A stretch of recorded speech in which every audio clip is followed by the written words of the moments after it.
पहलगाम आतंकी हमले को 8 दिन बीत चुके हैं। 22 अप्रैल को श्रीनगर के कश्मीर के पहलगाम में बैसरन मीडो में पर्यटकों पर जो हमला हुआ उसको लेकर पूरे देश में गम और गुस्से का माहौल है।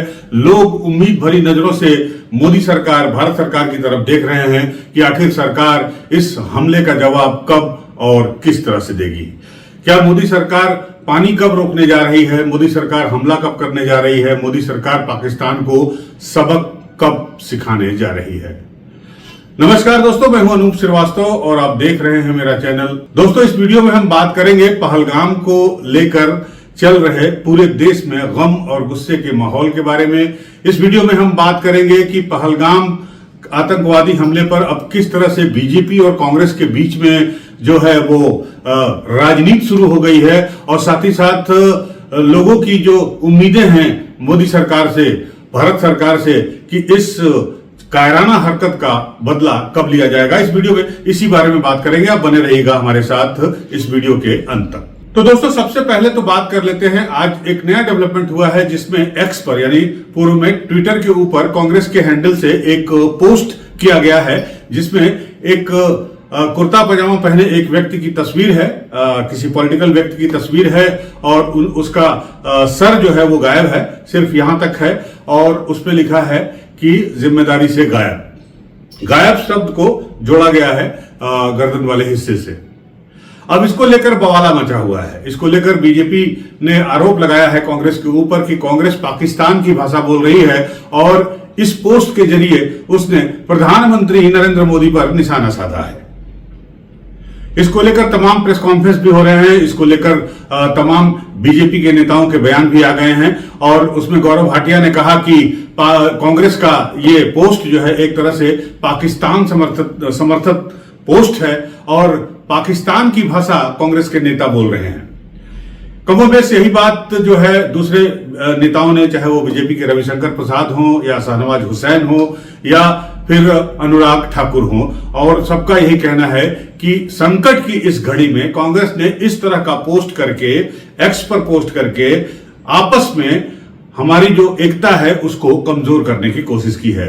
संकट की इस घड़ी में सभी दलों को, सभी लोगों को, पूरे देश को एक साथ खड़े होना है, लेकिन कांग्रेस अपनी राजनीति से बाज नहीं आ रही है। जाहिर सी बात है कि बीजेपी के आरोप गलत नहीं है। बीजेपी ने कहा है कि कांग्रेस सीधे सीधे प्रधानमंत्री नरेंद्र मोदी को के बारे में दुष्प्रचार कर रही है, जबकि हकीकत यह है कि आतंकवादी हमले को लेकर दिल्ली में लगातार बैठकों का दौर जारी है, चाहे वो सरकारी अधिकारियों की बैठक हो, सरकार की बैठक हो, गृह मंत्रालय की बैठक हो, या फिर सुरक्षा संबंधी कमेटी की बैठक हो, सीसीएस की बैठक हो। सीसीएस की दूसरी बैठक जो है कल प्रस्तावित है, यानी कि बुधवार को यह होगी, और उसमें प्रधानमंत्री नरेंद्र मोदी भी शामिल होंगे। इसके पहले आपको याद होगा कि सीसीएस की पहली बैठक हुई थी जिसे प्रधानमंत्री ने अटेंड किया था। इसके अलावा रक्षा मंत्री और उच्च अधिकारियों के साथ, सीडीएस के साथ जो है वो प्रधानमंत्री की बैठक हो चुकी है। तो इस तरह का आरोप लगाना कि प्रधानमंत्री इस हमले के बाद से जो है वो एक तरह से इसको नेग्लेक्ट कर रहे हैं या इस पर ध्यान नहीं दे रहे हैं, निश्चित रूप से यह गलत आरोप है। अब सवाल यह उठता है कि एक्शन लेना चाहिए सरकार को, एक्शन क्या लेना चाहिए यह भी तय करना है सरकार को। निश्चित रूप से अगर कोई एक्शन लिया जाएगा तो उसमें एक्शन को लेने में समय लगेगा, उसमें सोच विचार करके उसके बाद ही सरकार कोई एक्शन लेगी। और निश्चित रूप से एक्शन लेने के पहले तमाम विपक्षी जो दल हैं, जो तमाम तरह की बातें कर रहे हैं, उनसे वो सलाह मशवरा भी जरूर करेगी। बात करते हैं पहलगाम हमले को लेकर पाकिस्तान के रुख की।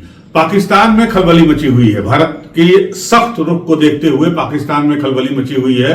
उनके प्रधानमंत्री आसिफ जरदारी जो है बताया जा रहा है कि हॉस्पिटल में हैं। बाकी बिलावल भुट्टो जो कल तक सिंधु नदी को लाल करने की बात कर रहे थे, वो अपने परिवार, उनका परिवार जो है उन्होंने अपने लंदन भेज दिया है। और तमाम जो पाकिस्तान के बड़े नेता हैं, तमाम पाकिस्तान के जो मंत्री हैं, वो घबराए हुए हैं, बौखलाए हुए हैं और अनाप शनाप बयान दे रहे हैं। इसके पहले अगर हिंदुस्तान की बात करें, कश्मीर की बात करें, तो कश्मीर में इस हमले के बाद पहली बार यह देखा गया है कि पूरे कश्मीर के लोगों ने, घाटी के लोगों ने इस आतंकवादी हमले की निंदा की, इसे कंडेम किया।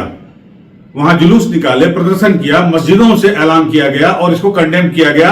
और हमारे चैनल पर आपने वीडियो देखा भी होगा कि किस तरह से वहां जो अभी पर्यटक हैं वहां पर उनको किस तरह से वो सुरक्षा दे रहे हैं और किस तरह से उनका ख्याल रख रहे हैं।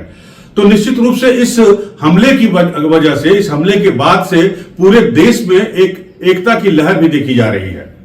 गम और गुस्से की लहर तो है ही है, साथ ही साथ एकता की लहर भी देखी जा रही है। इसका सबसे बड़ा एग्जाम्पल आपको मैं बता दूं कि 5-6 दिन पहले जब कश्मीर में ऑल पार्टी मीटिंग हुई थी, जिसे उमर अब्दुल्ला जो मुख्यमंत्री हैं कश्मीर को, उन्होंने बुलाया था। उस ऑल पार्टी मीटिंग में सारे रीजनल पार्टी के नेता और बीजेपी के नेता भी वहां पर पहुंचे थे। सुनील शर्मा थे उस बैठक में और सबने एक सुर से जो है इस हमले की निंदा की थी और पाकिस्तान की आलोचना की थी। यहां तक कि उमर अब्दुल्ला ने कल असेंबली में, JNK असेंबली में भी इस बात पर अफसोस जाहिर करते हुए और उन्होंने कहा कि इसकी मजामत करने के लिए, इसकी मजम्मत करने के लिए, इसकी लालत मलामत करने के लिए उनके पास शब्द नहीं है। और उन्हें अफसोस है कि उनके राज्य में जो लोग बाहर से घूमने आए थे उन्हें वो सुरक्षित उनके घर तक नहीं पहुंचा सके। हम बंदूक के जरिए मिलिटेंसी को कंट्रोल कर सकते हैं, उसको खत्म नहीं कर सकते। खत्म तब होगा जब लोग हमारे साथ होंगे। और आज लगता है कि लोग अब वहां तक पहुंच रहे हैं। स्पीकर साहब, मस्जिदों में जुमा नमाज से पहले 2-2 मिनट की खामोशी इख्तियार की गई। जामा मस्जिद श्रीनगर, ये शायद बाकी मुल्क में लोग इतना इस चीज को समझेंगे नहीं। आप और मैं समझते हैं ना, हम समझते हैं किसी हमले के बाद उस मस्जिद में 2 मिनट की खामोशी का मतलब क्या है। तो मेरी तो सिर्फ यही कोशिश रहेगी कि इस सिलसिले को हम बनाएं, बढ़ाएं, घटाएं नहीं, कम ना करें। कमोबेश पूरे देश में यही माहौल है और हर पार्टी ने भी ऐलान किया कि वो इसके भारतीय जनता पार्टी के साथ या भारत सरकार के साथ इस संकट की घड़ी में खड़ी है। लेकिन कहना और करना दोनों अलग अलग बातें हैं। जिस तरह की हरकत आज कांग्रेस के द्वारा की गई है एक्स पोस्ट पर, जबकि उसके शीर्ष नेतृत्व के द्वारा कांग्रेसी नेताओं को ये एडवाइजरी भी जारी की गई थी कि पहलगाम हमले को लेकर या इस तरह की बातें ना करें जिससे आपस में तनाव हो। और ये जैसा कि मैंने आपको बताया कि जिस तरह से लोग इकट्ठा हुए, जिस तरह से लोग एक हुए और खासकर कश्मीर में जो लोग एक हुए और उन्होंने जिस तरह से इसकी निंदा की, वो अपने आप में अनूठी बात है। पिछले कई बार का आप इतिहास उठा के देख लीजिए तो आतंकी हमलों के वहां पर समर्थक भी थे और विरोधी भी थे, लेकिन इस बार कहीं भी समर्थन का एक शब्द आपको सुनने को नहीं मिला है। और ये एक तरह से जीत है भारतीयता की और राष्ट्रीय एकता की। अब सवाल उठता है कि पाकिस्तान के खिलाफ किस तरह का आक्रमण किया जाए या किस तरह का जवाबी कार्रवाई किया जाए, पाकिस्तान के खिलाफ क्या एक्शन लिया जाए। तो इसको मेरे ख्याल से भारत सरकार पे छोड़ देना चाहिए, मोदी सरकार पे छोड़ देना चाहिए। मोदी सरकार इस बात का फैसला लेगी कि उसे किस तरह से, कब और कहां, किस तरह से एक्शन लेना है। लेकिन अगर दुनिया भर में इसकी बात करें, इस हमले के बाद से जो है तमाम देश जो है वो भारत के समर्थन में है। पाकिस्तान हर देश का दरवाजा खटखटाया, यहां तक कि उसका जो अभिन्न मित्र तुर्की है, तुर्की के पास भी वो गया, लेकिन तुर्की ने भी कहा कि वो इस मामले पर झगड़ा करना नहीं चाहता, दहशतगर्दों के साथ नहीं है। ईरान ने भी कहा कि दहशतगर्दी जो है एक बड़ी चिंता का सबब है। साथ ही साथ रशिया ने कह दिया कि हम भारत के साथ है इस मामले में। चीन ने भी खुलकर समर्थन नहीं किया, लेकिन चीन ने इतना जरूर कहा कि इस पूरे मामले की निष्पक्ष जांच होनी चाहिए। तो जाहिर सी बात है कि पाकिस्तान अंतर्राष्ट्रीय स्तर पर या अंतर्राष्ट्रीय मंच पर इस मुद्दे पर चारों तरफ से घिर भी गया है और मदद मांगने के बावजूद उसे कहीं से मदद नहीं मिल रही है। पाकिस्तान को यह भी पता है कि भारत सरकार ने अगर सिंधु का जल रोक दिया, पानी रोक दिया, तो उसके देश में कितनी बड़ी तबाही आएगी, किस तरह से लोग परेशान होंगे। एक अघोषित युद्ध जैसा माहौल होगा और उसमें सबसे ज्यादा सफर अगर कोई करेगा तो वो पाकिस्तान की जनता करेगी। तो निश्चित रूप से सबकी निगाहें जो है इस वक्त अब भारत सरकार पर लगी है। जितने भी पॉलिटिकल पार्टीज हैं, राजनीतिक दल हैं, सबने भारत सरकार से ये खुलकर अपील की है कि वो जो भी एक्शन लेते हैं वो उनके साथ रहेंगे और उनके एक्शन में पूरा भरपूर सहयोग करेंगे। तो हमें निश्चित रूप से भारत सरकार को समय देना चाहिए और भारत सरकार के ऊपर छोड़ देना चाहिए कि भारत सरकार ये तय करे कि वो कब, कैसे, कहां और किस तरह से पाकिस्तान से इसका माकूल जवाब हासिल करे।